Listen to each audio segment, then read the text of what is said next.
ఎదిరిస్తున్నావా?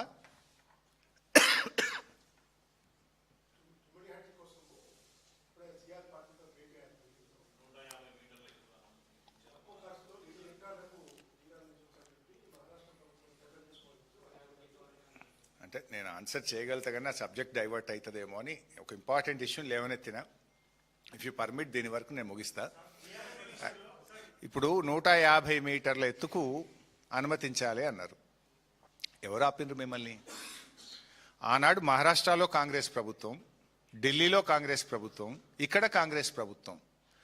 8 సంవత్సరాలు 2007లో కాళేశ్వరం ప్రాణహిత జీవో ఇచ్చింది మీరు. 2007 నుంచి 14 దాకా 8 ఏళ్ళు మీరే అధికారంలో ఉండి ఎందుకు 150 మీటర్లకు అనుమతి సాధించలేదు? ఆ రోజు ఇదే ఉత్తమ్ కుమార్ రెడ్డి, కోమటిరెడ్డి, శ్రీధర్ బాబు వీళ్ళే మంత్రులు కదా తెలంగాణకి వెళ్ళి. మరి ఆ రోజు 8 ఏళ్ళుగా ఎందుకు అనుమతి సాధించలేదు? నెంబర్ 1. ఇప్పుడు 3 ఏళ్ళు అయింది. 3 సంవత్సరాల్లో మీరు ఇప్పటిదాకా మహారాష్ట్రతో ఒక దఫా చర్చలు కూడా జరపలేదు మీరు ఇప్పటిదాకా.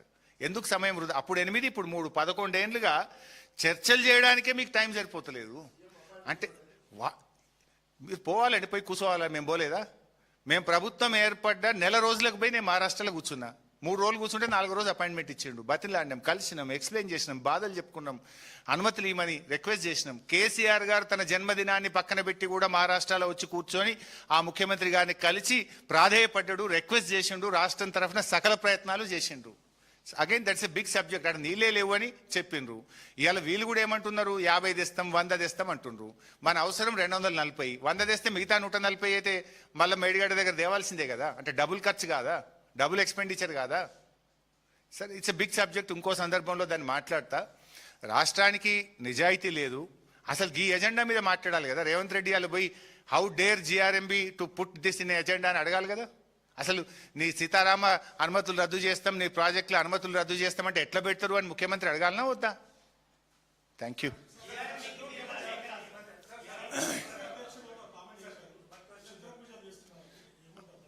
నేను అంటే మాట్లాడితే మీరు డైవర్ట్ చేస్తారేమో issue. I can answer it, but divert అవుతుందా?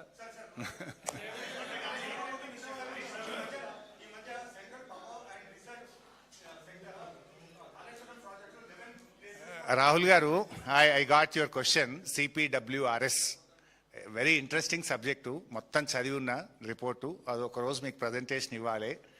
మీరు కూడా ఆశ్చర్యానికి లోనవుతారు. చాలా ఇంట్రెస్టింగ్ ఇష్యూస్ ఉన్నాయి దాంట్లో. ఇంతకాలం మేము చేసిన వాదనే సిపిడబ్ల్యూఆర్ఎస్ రిపోర్ట్లో కూడా నిజమైంది.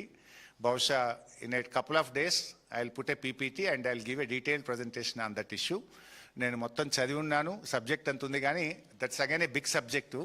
ఇది డైల్యూట్ అవుతుంది. బహుశా 2-3 రోజుల్లో నేను ఆ సిపిడబ్ల్యూఆర్ఎస్ రిపోర్ట్ మీద కంప్లీట్ ప్రజెంటేషన్ ఇచ్చి మీడియాకు, రాష్ట్ర ప్రజలకు క్లారిటీ ఇస్తాను.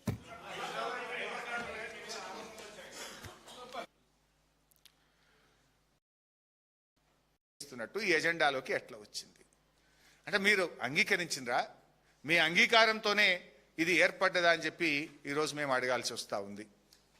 అంటే ముఖ్యంగా ఆంధ్రప్రదేశ్, కేంద్రంలో ఉన్న బీజేపీ ప్రభుత్వం ఇద్దరు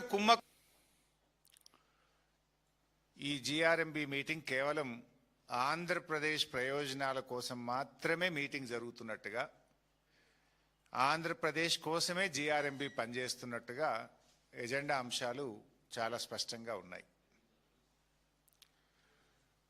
ఎజెండా 2 రాష్ట్రాలకు సర్క్యులేట్ అయింది. దాదాపు వారం రోజులైంది ఎజెండా వచ్చి. తెలంగాణ ప్రభుత్వం కనీసం ఎజెండా వచ్చిన తర్వాతనైనా కళ్ళు తెరుస్తుందేమో అని నేను చూశాను. వారం రోజులైనా సోయి కూడా లేదు. అసలు ఆ ఎజెండా చూస్తే తెలంగాణ ఆత్మగౌరవం ఉన్న ఏ ఒక్కరికైనా కడుపు మండిపోతుంది, రక్తం మరిగిపోతుంది. తెలంగాణ ప్రయోజనాలను దెబ్బతీసే విధంగా ఆ ఎజెండా వస్తే మరి ముఖ్యమంత్రి రేవంత్ రెడ్డి ఏం చేస్తున్నట్టు? అసలు తెలంగాణ భవిష్యత్తును ఆగం చేసే విధంగా, తెలంగాణకు సాగునీరు దక్కకుండా అంత కుట్రలతో కూడినటువంటి ఎజెండా వస్తే రేవంత్ రెడ్డి గుడ్డి గుర్రం పళ్ళు దోముతుండా? లేదు మొత్తం తెలంగాణ నీటి ప్రయోజనాలను ఆంధ్రప్రదేశ్కు తాకట్టు పెట్టదలుచుకున్నాడా? What is that you are doing?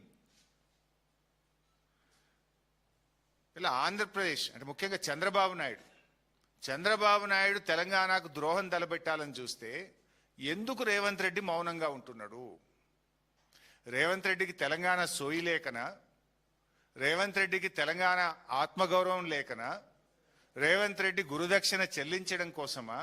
ఎందుకు మౌనం వహిస్తున్నాడు అని నేను తెలంగాణ ప్రజల పక్షాన్ని అడుగుతా ఉన్నా. ఇవాళ ప్రతిపక్షాల మీద అడ్డగోలుగా మాట్లాడేటువంటి రేవంత్ రెడ్డి గారు ఇవాళ పక్క రాష్ట్రం తెలంగాణ నీటి హక్కులను కాలరాసే విధంగా కుట్రలు బన్నుతుంటే నువ్వు ఎందుకు మౌనంగా ఉంటున్నావు? మాట్లాడితే గుడ్లు వీక్తా, పేగులు మెడలేసుకొని తిరుగుతా అని ఒంటికాలు మీద లేనిపోని దానికి ప్రతిపక్షాల మీద విరుచుకుపడే నువ్వు తెలంగాణ జాతి ప్రయోజనాలు, ఈ రాష్ట్ర ప్రయోజనాలను శాశ్వతంగా సమాధి కట్టేటువంటి విధంగా ఇవాళ పక్క రాష్ట్రం కుట్రలు చేస్తూ ఉంది. అది ఎజెండా మీదకి వస్తే ఎందుకు నువ్వు మాట్లాడతలేవు?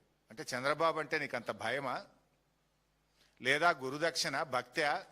ఎందుకోసం మాట్లాడతలేవు? ఇవాళ నేను ఏది మాట్లాడినా మీలాగా వేగ్గా మాట్లాడటమో చిల్లర మాట్లాడడం మాకు ఎప్పుడు అలవాటు లేదు. This is the agenda. Godavari river management board ఈ నెల 18వ తేదీన తలపెట్టినటువంటి ఎజెండా ఇది. This is the agenda minutes. అన్ని రాష్ట్రాలకు, దీంట్లో ఉండేటువంటి భాగస్వామ్య పక్షాలకు అందరికి కూడా వచ్చినటువంటి this is unofficial agenda. You can see. ఇందులో చాలా అంశాలు ఉన్నాయి, కానీ నేను కొన్ని అంశాలు రాష్ట్రానికి తీవ్రంగా నష్టం చేసేటువంటి కొన్ని అంశాలు నేను మాట్లాడదలుచుకున్నా. ఎజెండా నంబర్ 18.3.6 ఇది పేజ్ నంబర్ వచ్చేసి 15. 18.3.6. The following projects were taken up by the state of Telangana after bifurcation, and the projects are cleared by TAC during the year 2018 to 25. ఈ కింది ప్రాజెక్టులు తెలంగాణ రాష్ట్ర ప్రభుత్వం రాష్ట్రం ఏర్పడ్డాక కట్టుకున్నది, వాటికి టీఏసీ అనుమతులు ఇచ్చారు. ఏంటి అవి? Kaleshwaram lift irrigation project 240 TMC, Choutupalli Hanumanth Reddy lift irrigation 0.8 TMC, Chinna Kaleshwaram 4.5 TMC, Chanaka Korata 1.2 TMC, Modikunta Vagu project 2.047 TMC, Kadem Gudem lift irrigation 3 TMC, integrated Sitarama lift irrigation project 67.5 టీఎంసీలు.